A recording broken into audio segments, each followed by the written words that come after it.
الله أكبر الله أكبر لا إله إلا الله والله أكبر ولله الحمد.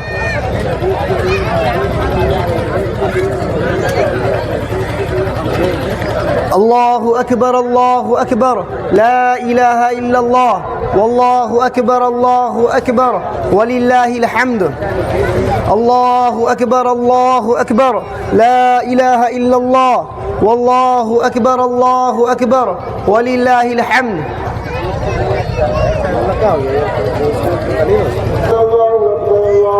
لا إله إلا الله والله أكبر ولله الحمد. الله أكبر لا إله إلا الله والله أكبر ولله الحمد.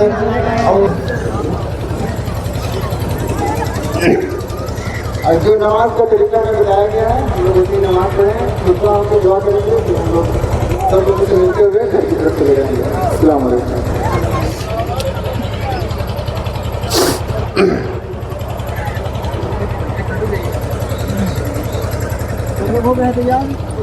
सफ़े सीधी कर ले, कदम से कदम, कंधे से कंधे मिलकर खड़े हो।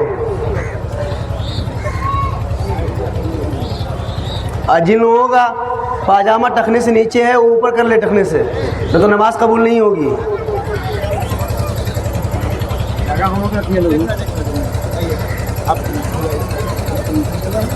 जगह है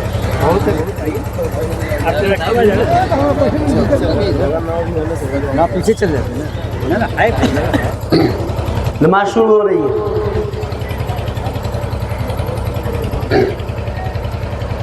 अल्लाहु अकबर।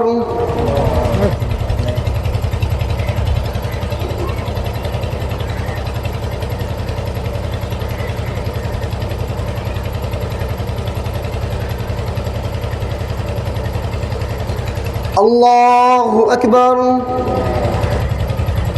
अल्लाहु अकबर अल्लाहु अकबर अल्लाहु अकबर अल्लाहु अकबर अल्लाहु अकबर अल्लाहु अकबर।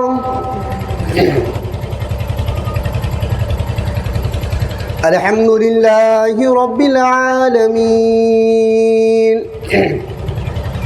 अर्रहमानिर रहीम मालिकि यौमिद्दीन इय्याका नअबुदु व इय्याका नस्तईन इहदिनस सिरातल मुस्तकीम صراط الذين أنعمت عليهم غير المغضوب عليهم ولا الضالين.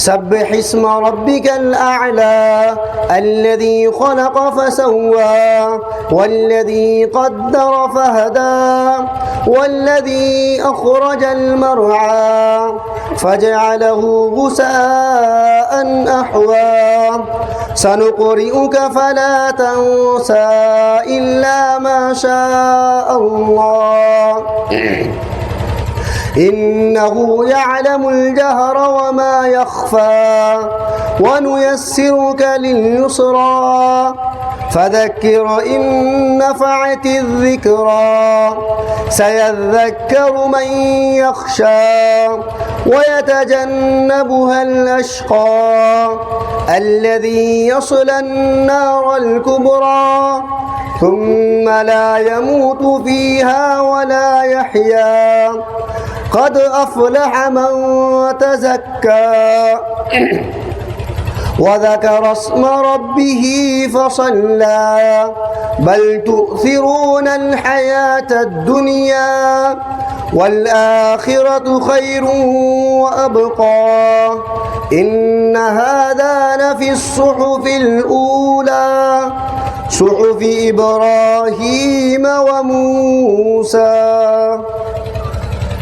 الله أكبر.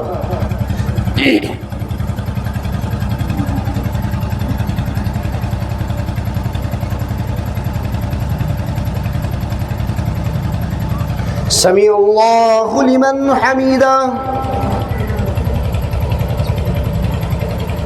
الله أكبر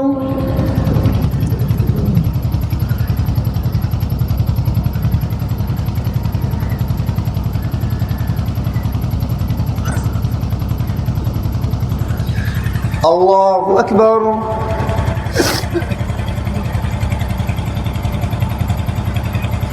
الله أكبر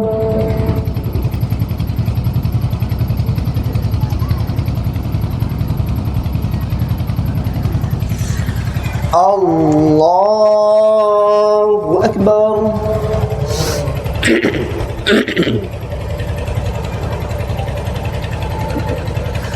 الله أكبر الله أكبر الله أكبر الله أكبر الله أكبر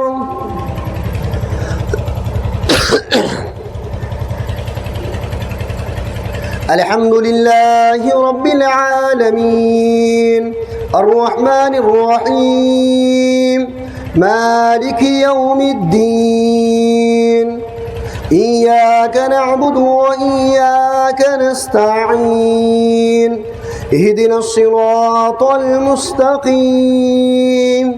صراط الذين أنعمت عليهم غير المغضوب عليهم ولا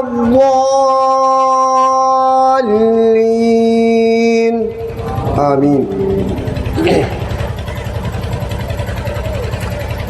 هل أتاك حديث الغاشية وجوه يومئذ خاشعة عاملة ناصبة تصلى نارا حامية تسقى من عين آنية ليس لهم طعام إلا من ضريع لا يسمن ولا يغني من جوع وجوه يومئذ ناعمة لسعيها راضية في جنة عالية لا تسمع فيها لاغية فيها عين جارية فيها سرر مرفوعة وأكواب موضوعة ونمارق مصفوفة وزرابي مبثوثة أفلا ينظرون إلى الإبل كيف خلقت وإلى السماء كيف رفعت وإلى الجبال كيف نصبت وإلى الأرض كيف سطحت فذكر إنما أنت مذكر لست عليهم بمسيطر إلا من تولى وكفر فيعذبه الله العذاب الأكبر إن إلينا إيابهم ثم إن علينا حسابهم. الله أكبر.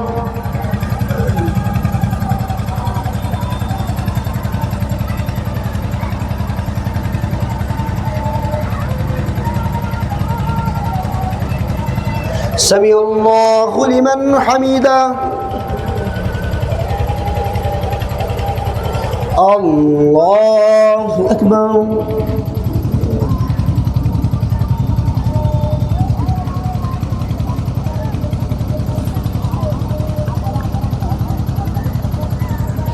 الله أكبر.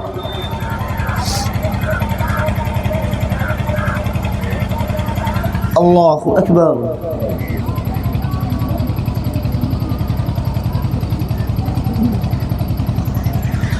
الله أكبر.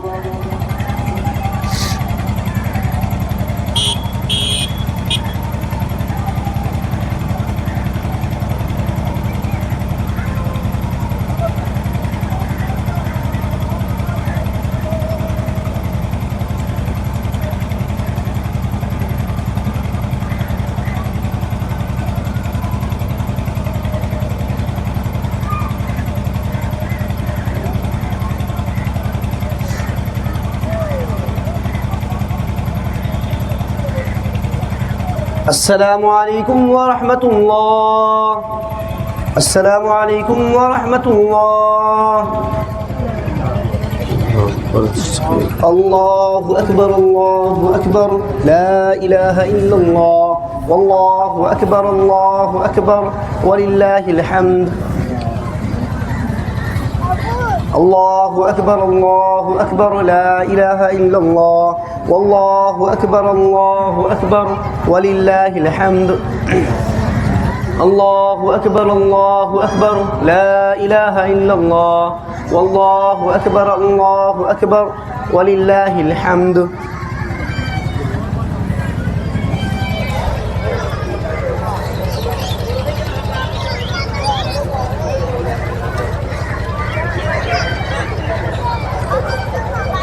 إن الحمد لله نحمده ونستعينه ونستغفره ونعوذ بالله من شرور أنفسنا ومن سيئات أعمالنا. من يهده الله فلا مضل له ومن يضلل فلا هادي له. وأشهد أن لا إله إلا الله وحده لا شريك له وأشهد أن محمدا عبده ورسوله.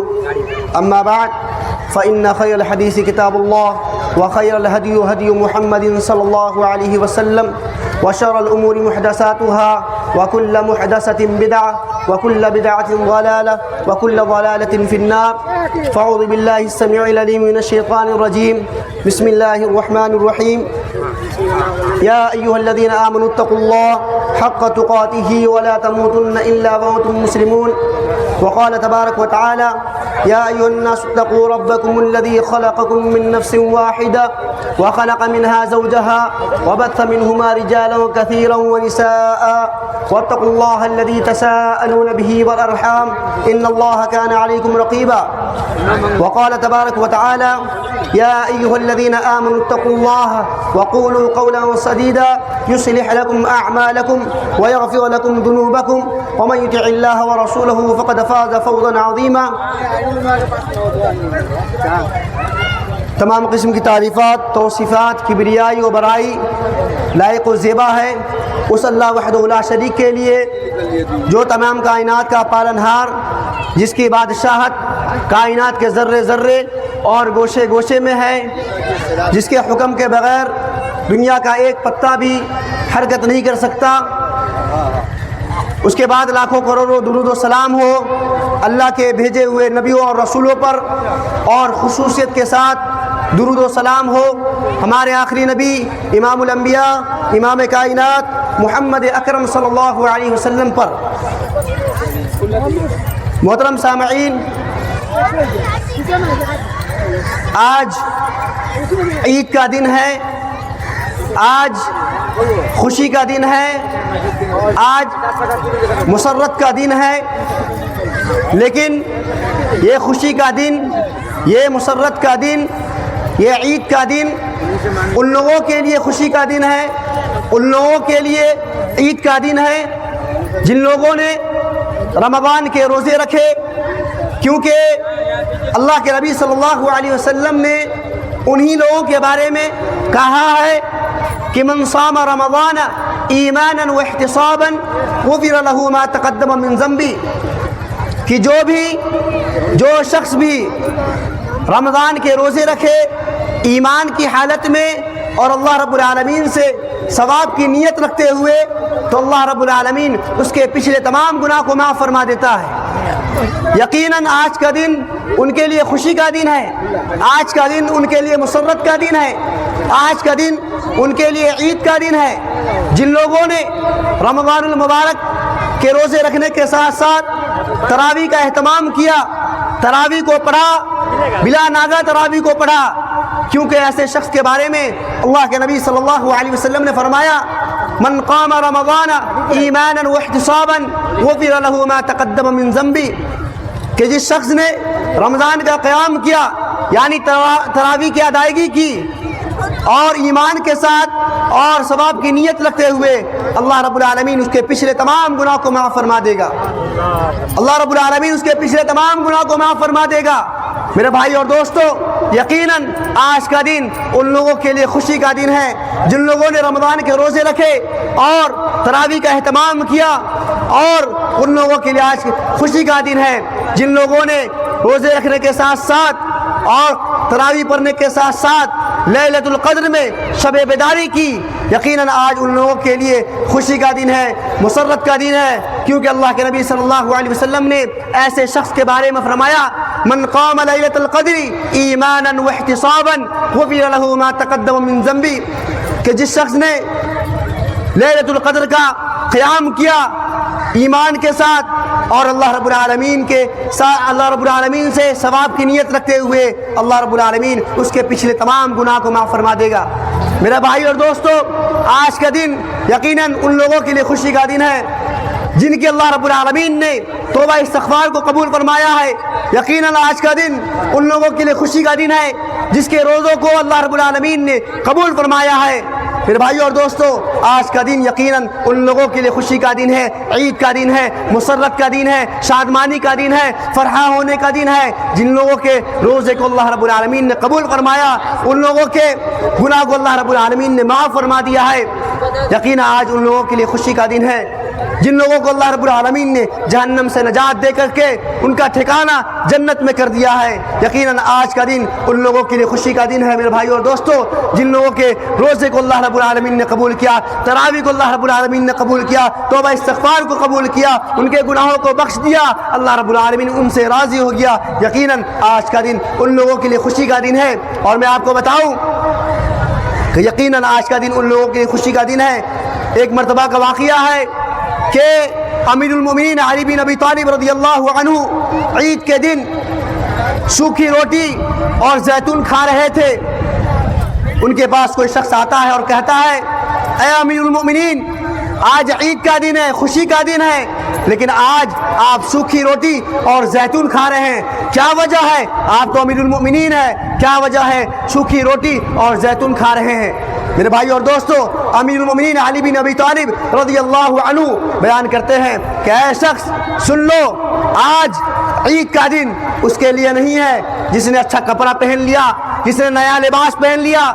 آج کا دن ان لوگوں کے لیے خوشی کا دن نہیں ہے، عید کا دن نہیں ہے جو بہترین قسم کے پکوان کھا لیے، اچھے قسم کے کھانا کھا لیے، بلکہ آج ان لوگوں کے لیے عید کا دن ہے جو لوگ جس کے روزے کو اللہ رب العالمین نے قبول کیا، جس کے قیام کو اللہ رب العالمین نے قبول کیا، جس کے توبہ استغفار کو اللہ رب العالمین نے قبول کیا، جس کے گناہوں کو اللہ رب العالمین نے بخش دیا، جس جد و جہد کی اللہ رب العالمین نے قدر کی ہے۔ یقیناً آج کا دن ان کے لیے خوشی کا دن ہے، یقیناً آج کا دن ان کے لیے عید کا دن ہے۔ اور علی بن ابی طالب رضی اللہ عنہ کہتے ہیں کہ اس لیے آج کا دن میرے لیے خوشی کا دن ہے اور کل کا بھی دن میرے لیے خوشی کا دن ہے جس دن میں اللہ رب العالمین کی نافرمانی نہیں کرتا۔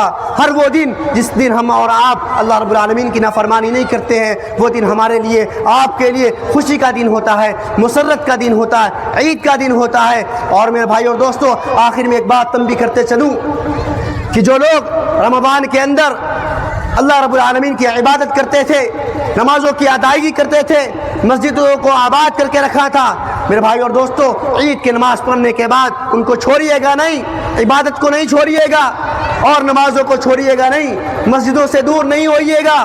میرے بھائی اور دوستو، اگر آپ دور ہو گئے تو یقین جانیے آپ کے رمضان کی عبادت، آپ کے رمضان کے قیام، آپ کے رمضان کے صیام میرے بھائی اور دوستو برباد ہو جائیں گے، تباہ ہو جائیں گے، کیونکہ اللہ رب العالمین آپ سے راضی ہوا اس وجہ سے کہ آپ نے اللہ رب العالمین سے توبہ استغفار کی ہے کہ آئندہ کی جو زندگی گزرے گی، میری زندگی تیرے فرمان کے مطابق گزرے گی، رسول کے فرمان کے مطابق گزرے گی صلی اللہ علیہ وسلم۔ میرے بھائی اور دوستو، اللہ رب العالمین سے دعا کیجئے، یا مقلب القلوب ثبت قلبی علی دینک، یا مقلب القلوب ثبت قلبی علی دینک۔ آخر میں اللہ رب العالمین سے دعا ہے اللہ تعالی ہم تمام مسلمانوں کے صیام و قیام کو قبول فرما۔ لیلۃ القدر کے اندر ہم نے اور آپ نے جو عبادت کی ہے اللہ رب العالمین اس کو قبول عطا فرما۔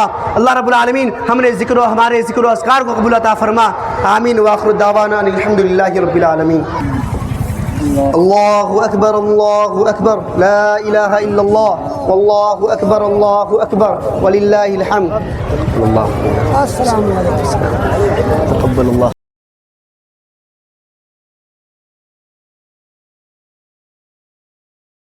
تقبل الله منا ومنكم، عيد مبارك علينا وعليكم.